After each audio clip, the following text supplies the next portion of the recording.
হে Ivan, good morning. তো guys দিনটা ছিল অক্ষয় তৃতীয়া, আর আমার শাশুড়ি এখানে ডিউটিতে বেরিয়ে যায়। আমিও রেডি হয়ে নিই, যেহেতু বরের সাথে বাজারে যাব মাংস আনতে। কারণ গাইজ বাড়িতে ডিমের ঝোল রান্না হয়েছিল, একদম ভালো লাগে না ডিমের ঝোল। তো তাই এখানে মাটন নিয়ে নিলাম আর একটু লাস্সি খেয়ে নিলাম, গরম যা পড়েছে। তো তারপর গাইজ বাড়ির দিকে রওনা দিয়ে দিয়েছিলাম। তো মাংস নিয়ে বাড়িতে চলে এসেছিলাম, আর এখানে আদা পেঁয়াজ রসুনও কেটে নিয়েছিলাম।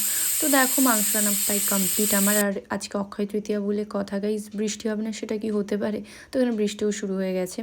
আর আজকে দুপুরের লাঞ্চ নিয়ে বসে পড়েছিলাম। আজকে মেনুতে ছিল তেল পটল, মাটন আর ওখানে ডুমুর ভাজা।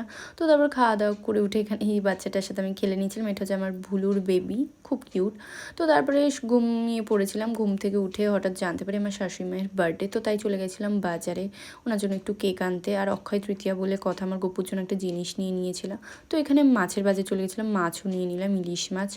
তো তারপরে আমরা বাড়ির দিকে রওনা হয়ে দিই। কী জন্য তো গাইস, বার্থডেটা সবাই একটু স্পেশাল, তো কিছু না হোক মাছ মাংস একটু পায়েস দিলেই যথেষ্ট। তো সেটুখানি করারই চেষ্টা করেছিলাম, যেহেতু হঠাৎ করে জানতে পারি যে মায়ের বার্থডে, উনি আমাকে কিছু বলেনি। তো গাইজ দেখো এখানে টেডিগুলো কি কিউট না, ওই জন্য আমি এনেছি। তো তারপর গাইজ এখানে কেক কাটিং করা হলো। কেক কাটিংয়ের পর আমার শাশুড়িমা তো খুব খুশি। আর এখানে আমি আমার গুপুর জন্য একটা টিপ নিয়ে এসেছিলাম। ছেলেটা না খুব দুষ্টু, খালি এটা ওটা জিনিসপত্র হারায়। টিপটা ছিল, হারিয়ে ফেলেছে, ছোট ছেলে আর কি করা যাবে।